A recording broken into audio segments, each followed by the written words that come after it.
Section 10 of American Big Game Hunting, a collection of stories by the Boone and Crockett Club. Read by Michelle Fry, Baton Rouge, Louisiana. American Big Game Hunting, Section 10, After Wapiti in Wyoming, by F.C. Crocker. I went into camp one night in September on one of the many branches of the Upper Snake River in northwest Wyoming. It was after a most severe and perplexing day's pack, one of those days in which things go wrong. The packs turned, the cinches refused to hold, and the fresh little Indian pony, for which we had traded a sore-backed pack-horse, 1 cup of sugar, and a half a dozen cartridges 3 days previous, with some Bannack Indians who came to my campfire on the Snake River, fancied she could put everybody in good temper by having a bucking fit. She had managed to settle one side of her pack on a sharp stub when she came down from a flight, and to punch a fair-sized hole in the canvas cover, which immediately began to flow granulated sugar, but by good luck we managed to catch her lariat and rearrange her pack, minus about 1/2 of our supply of sweets. The day was finished with 8 horses thoroughly tired, and 3 men in a condition which admitted of only the fewest words, with the longest possible intervals between. Gloom overhung the outfit. These feelings disappeared as soon as we had finished our supper, and we had just lighted our pipes when, close by our campfire, we heard clearly the call of a bull elk. Up until that time I had not had a shot at this, the grandest of all the deer family, and I was quickly on my feet, rifle in hand. Wading the brook, I stalked as hurriedly as I dared toward the opening some 40 rods beyond. It was just the last glimmer of daylight, and I made time until I came to the bank, over which I could look into the open park where I felt the royal beast was. What a picture greeted my gaze!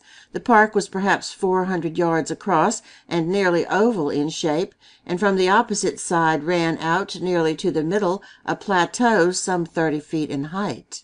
On the point of this, standing as immovable as one of Barye's bronzes, was a bull elk with antlers that would please the most fastidious sportsman in the world. In a moment he elevated his head and gave a call ending with those liquid flute notes that make the blood run quickly in the most phlegmatic hunter's veins. A quick glance showed me that I could not approach him any nearer, and putting up my sight, as I thought, high enough, I pressed the trigger, and saw the bullet strike just under his belly. He whirled and made for cover, and out of pure desperation I gave him another shot without result. In a shorter time than I have spent in telling this, the twilight had entirely disappeared, and I wended my way back to camp with only the memory of what I had seen to repay me for the wetting which my hurried crossing of the brook had given me. For 3 days we had climbed mountains, wallowed through mud holes, and tobogganed down clay banks, hunting for elk, which the Indians had frightened away from the Snake River by their noisy mode of hunting. There were 4 lodges of Bannacks, and they had some 80 horses of various kinds and colors. They said they had spent 6 weeks there jerking elk meat for their winter's food. The country which we crossed during these 3 days was completely checkered with elk trails, mud wallows, slivered trees, and many other evidences that large bands of elk had occupied the country for months, and my packer insisted that we would surely find them if we continued hunting in the rough mountains which lay to the east. Early the next day, while at the brook making my morning toilet, I heard Stewart say to the cook that the horses had gone out of the country, and after 2 minutes of very vehement remarks, he informed me that 5 horses had taken the back trail, and that Worth must go with him to head them off. So, each taking a horse, they rode away, leaving me to keep camp with only old Scoop Shovel, a split-eared pack-horse, for company. Always having loved nature, I concluded that a little prospecting on my own hook would be preferable to lounging about camp waiting for the return of the men and horses. So, saddling old Scoop Shovel, I forded the brook, and, crossing the scene of my bad shooting the previous evening, climbed a small range of hills. On the opposite side I found a good-sized stream, which I thought was the main Coulter Creek. Following it up some 2 miles, I suddenly heard a bull elk call, and fastening my horse, I crept toward the sound. Coming out of some thick woods, I saw across the stream a band of 7 elk and 3 or 4 calves. They were feeding away from me, and I decided that if I crossed the stream and reached the top of a little hill before they could walk out of the woods and get into the middle of an open park, some half-mile across, I might be able to get a shot. The stream was quite rapid and fairly deep, and while I did not care for wet feet, I hoped to escape a wet jacket. However, as I stepped boldly in, the current whirled me off my feet, and the water opened its gates and let me find a resting place on the slippery, smooth stones of its bottom. On gaining the opposite bank, I broke into a run for my game. I have always been a fair sprinter, but before I had reached the hill, 50 or 60 rods away, I was completely pumped and had to stop. Fortunately, I was running toward game rather than being chased by a grizzly, for I had shot my bolt. The high altitude had put me out of the race. However, a rest for a few minutes got me in order, and slowly climbing the hill, I looked over and saw that the band, 100 yards away, had stopped feeding, and with elevated heads were trying to catch the scent of possible danger. I decided to chance a shot, and with lungs well filled, covered the bull. At the report, I heard the shot strike, and with 3 leaps he came to his knees, but only quickly to regain his feet and trot away. I started on the run toward him, and he, having reached the brook, leaped for the opposite bank. Firing while he was in the air, I saw him fall on his head on landing, and hurried up just as he was having his last struggle. My first shot had been too far back. The second went in at the flank, ranging forward and breaking his shoulder. His harem were somewhat dazed and did not evince much fear, but stood crowded together looking at me. I shouted at them, and as that did not frighten them away, waved my hat and walked toward the band. They only trotted a few yards and halted, facing me. I then fired a shot over their heads, and running at full speed toward them, they broke into a trot, crossed a small piece of thin timber, slowed down to a walk, crossed the open park, and occasionally stopping to look back, finally disappeared up the mountainside. The bull was a magnificent specimen, with a head royal, 12 good points, and remarkably even and symmetrical.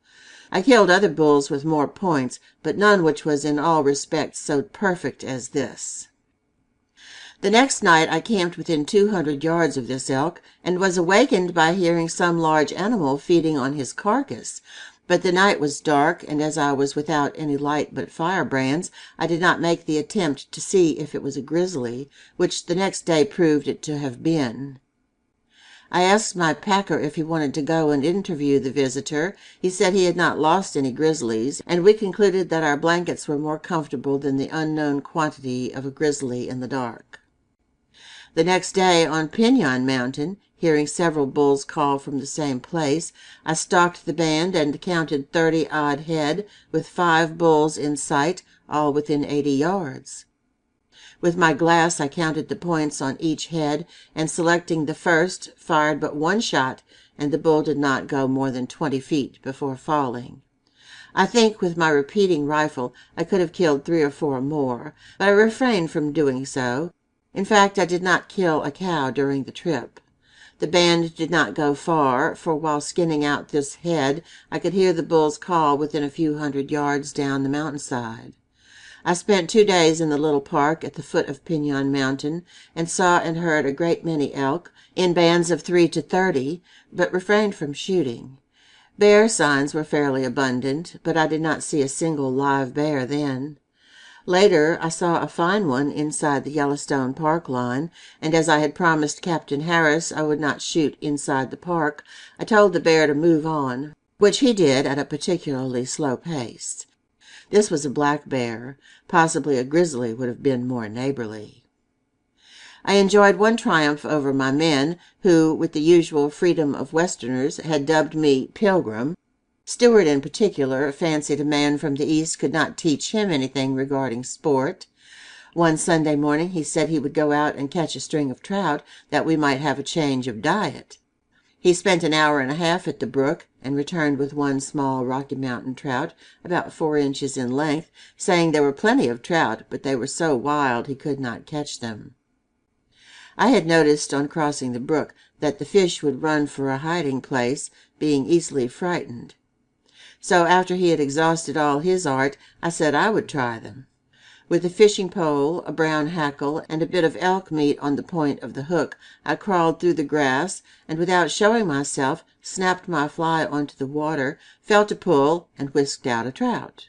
I continued my practice until I had all I wanted, and returned to camp, remarking to the cook as I threw them down, "Stewart don't know anything about fishing. He ought to take some lessons. There are plenty of trout in the brook, only waiting to be caught," which piqued Stewart so much that he sulked for the balance of the day, highly displeased at being beaten by a tenderfoot at the simple game of fishing. Northwestern Wyoming is a magnificent country, and the weather equals the country. On our trip we had but 2 hours' rain. At night the thermometer went below freezing, but during the middle of the day it ran as high as 70. One of the curious facts is that the elk trails could not be better located by human mind or hand to overcome the difficulties of the broken country, and they are used almost entirely by hunters and pack trains in passing from one point to another. The elk has an eye to the beautiful as well, for I often found well-beaten lookouts on the extreme edge of precipices, showing that they enjoy resting at these points to view the beautiful scenery. It was a veritable paradise for big game, and there must have been hundreds of elk within a few miles of my camp. There was some sign of moose, and the Bannock Indians told me that they had killed one with heap big horns. Much against my wishes, we decided to break camp and move north, when from the Pinon Mountains we could see the higher peaks north of us covered with snow, for we feared that we might be caught by a heavy snowfall and have trouble in getting out. My intention was to have gone south to Buffalo Fork, looking for bear, but this I was obliged to postpone to some future date.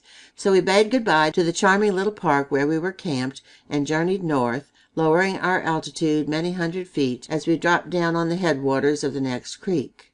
Its valley and the surrounding mountains were as well supplied with elk as the country from which we had just come.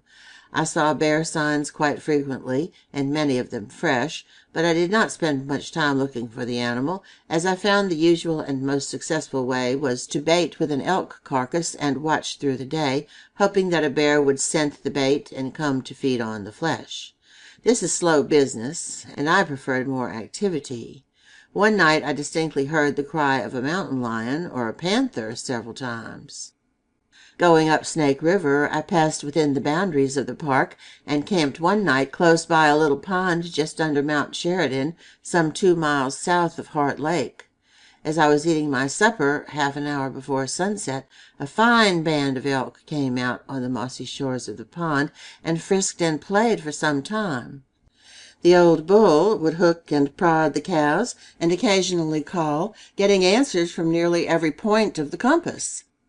The next day we skirted Heart Lake on the westerly side as far as the inlet, then through and over the curious hot spring formation for a couple of miles. Heart Lake is a charming sheet of water, nestling as it does among these heavily timbered mountains, and it is said to have an abundance of fine trout. While riding along the shore, I often saw a good-sized fish shoot from the shallow out into deep water.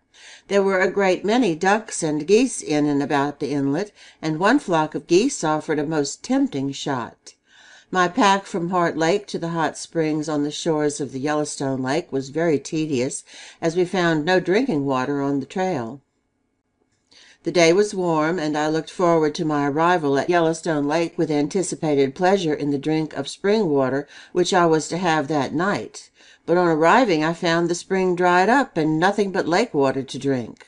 That was warm with a sulphurous flavor, owing to the hot springs close by the shore and under the water as well, besides holding many wigglers. I strained a bottle full of water through some linen and hung it on the limb of a tree, waiting for it to cool, and looking at it with the hungry eye of a wolf watching meat hung out of reach. My Indian pony had a new experience the following morning. After starting our pack train, we skirted the shores of Yellowstone Lake, and coming to a quick running stream, which in its clearness looked very inviting, the Indian pony succeeded in losing her trail rope and pushed her head nearly up to her eyes into this clear water. Withdrawing it quickly with a scream, she cut such capers that for a while our pack train was more or less disarranged. The water had run only a short distance from a boiling spring, and the heat had taken off a good deal of the hair from her face. For 24 hours I could not induce her to drink. On the trail to the outlet of Yellowstone Lake, I saw several bands of elk and rode within 30 yards of them. They did not show signs of fear, but quietly walked off into the bushes, with the exception of one bull accompanied by 3 cows. They were lying down, and when I came to them, the cows moved off. But the bull stood there, and for a few minutes I thought he was going to charge. He pawed the ground, shook his head, and kept alternately taking a few steps toward me and then backing a little, ripping up the soil with his antlers and breaking the small bushes in token of challenge. I concluded to retreat rather than fight, so quietly withdrew, leaving him in possession of the field. While in camp one day on Lizard Creek, I climbed Wildcat Mountain, hunting up a trail that would lead to the eastward, and coming out on the southern point of the mountain, a magnificent view opened to my gaze. On the south, immediately at the foot of this mountain, was a park. It was dotted with clumps and groves of fine trees, through which ran a good-sized stream. The meadow ran a half-mile to the foothills, well covered with long grass, which in the sunlight, moving with a gentle breeze, rose and fell like the billows of the ocean. For miles beyond were mountains piled on mountains, and I could see clearly the Grand Teton Range springing up from Jackson's Lake. Mount Hayden, some 14,000 feet high, with Mount Moran just north of it. Hayden rising majestically from the surface of the lake, thousands of feet, with sharp slopes and walls of bare rock above, and its base buried in a darkness of pine and spruce.